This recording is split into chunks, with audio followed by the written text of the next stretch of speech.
নমস্কার বন্ধুরা, রসনালয়ে আপনাদের সবাইকে স্বাগত। আজকে যেটা বানাতে চলেছি দেখলেই কিন্তু খেতে মন চাইবে। একদম নরম আর সবুজে ভরা মটরশুঁটির পরোটা। কম উপকরণে তৈরি, কিন্তু স্বাদে করবে একেবারে বাজিমাত। চা বা দই অথবা যে কোনো রকম তরকারির সাথেই কিন্তু এটা একেবারে সুপারহিট। তো এর জন্য প্রথমেই আমি গ্যাসে বসিয়ে দিয়েছি একটা কড়াইটা গরম হয়ে গেলে তার মধ্যে দিয়ে দিলাম তেলটা গরম হয়ে গেলে দিয়ে দিলাম 1 চা চামচ গোটা জিরে, দিয়ে দিলাম আদা কুচি, আর দিয়ে দিলাম 2-3টে কাঁচা লঙ্কা ফাটিয়ে। এবারে এর সাথে দিয়ে দিলাম আমি মটরশুঁটি। তারপরে এই সবটাকে আমি ভালো করে মিলিয়ে মিশিয়ে নিয়ে এটাকে একটুক্ষণ ভেজে নিচ্ছি।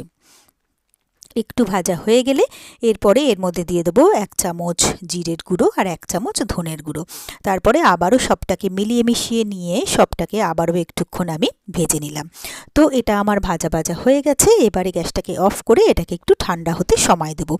এবারে এদিকে আমি নিয়ে নিয়েছি আটা। ময়দা যেহেতু খাওয়া সব সময় ভালো নয় শরীরের জন্য, সেই জন্য আমি আজকে নিয়ে নিয়েছি আটা। এরপরে এর মধ্যে দিয়ে দিচ্ছি সামান্য পরিমাণে একটু নুন, আর দিয়ে দেবো আমি এখানে 1 টেবিল চামচ জোয়ান, যেটা হাতে ঘষে আমি এর মধ্যে দিয়ে দেবো। এবারে এই আটাটাকে আমি সুন্দর করে মেখে নেবো। তো আমি এখানে স্ট্যান্ড মিক্সারে আটাটাকে সুন্দর করে আমি মেখে নিলাম। আটাটা আমার মাখা হয়ে গেছে। এদিকে আমার মটরশুঁটিটাও কিন্তু ঠান্ডা হয়ে গেছে। এবারে একটা মিক্সির মধ্যে এগুলোকে নিয়ে নিলাম। এরপরে দিয়ে দিচ্ছি এখানে স্বাদ অনুযায়ী নুন, আর দিয়ে দিচ্ছি সামান্য পরিমাণে একটু মিষ্টি।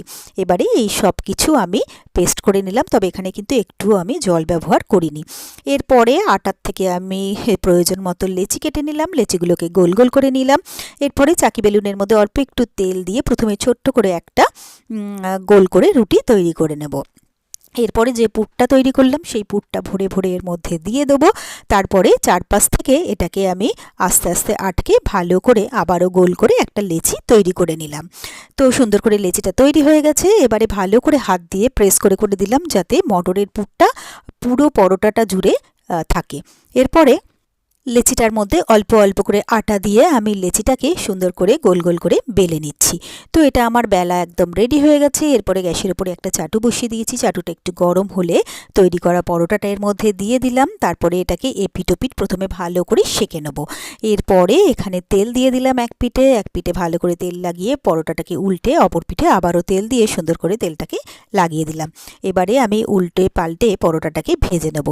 আর এটা কিন্তু বাইরে থেকেই দেখা যাচ্ছে যে মটরশুঁটির পুরটা পুরো পরোটা জুড়ে সুন্দরভাবে স্প্রেড হয়ে আছে। তো উল্টে পাল্টে পরোটাগুলোকে একে একে এইভাবে সবকটা ভেজে নিলাম। তো ব্যাস তৈরি হয়ে গেল আমার খুব সহজে আর খুবই চটপট দারুণ টেস্টি আর হেলদি মটরশুঁটির পরোটা। আর আমার এই রেসিপিটা যদি আপনাদেরও ভালো লেগে থাকে তাহলে আপনারাও বাড়িতে ঠিক এইভাবে একবার ট্রাই করে দেখবেন।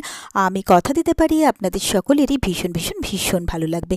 আর আমার রেসিপিগুলো যদি আপনাদের ভালো লেগে থাকে তাহলে প্লিজ আমার ভিডিওগুলোতে লাইক কমেন্টস ও শেয়ার করবেন। আর আমার চ্যানেলটা যদি নতুন চেক করতে থাকেন তাহলে প্লিজ চ্যানেলটাকে সাবস্ক্রাইব করে পাশে থাকা বেল আইকনটা প্রেস করে দেবেন। আর আমার ফেসবুক পেজ আর ইনস্টাগ্রামটাকেও প্লিজ ফলো করে নেবেন।